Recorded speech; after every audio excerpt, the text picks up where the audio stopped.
Social system से दूर है, न हमारा मीडिया में कोई है, न हमारा उद्योगपति कोई है, न हमारा बड़ा बड़ा ब्यूरोक्रेट में कोई है। सर हम लोग को जो वो देनी चाहिए सरकार को।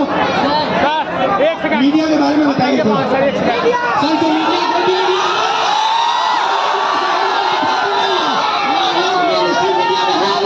तो हम लोग चाहते हैं कि हम लोग मीडिया में प्रतिनिधित्व हो और दरभंगा में जर्नलिज्म के लिए कॉलेज हो।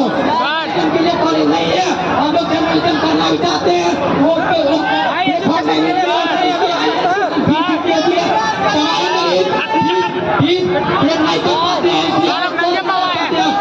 यूनिवर्सिटी में जो है यूनिवर्सिटी में जो है बहुत फीस आप क्या पढ़ते हो? सर मैं डीएलएड कर रहा हूँ, सबसे पहले में बाइक माधो पट्टी दरभंगा से।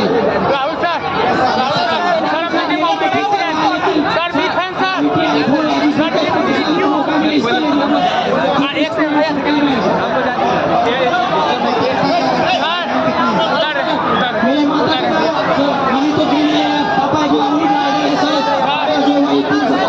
पापा जो काम करते हैं सर, हमें बहुत गरीब नहीं होती हम लोग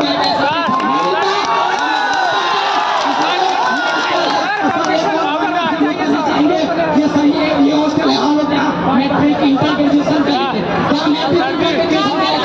मिलेगी होना चाहिए, पीजी छात्रावास तरीके होना चाहिए जिससे कि हम लोग आगे की पढ़ाई कर सके और देश के विकास में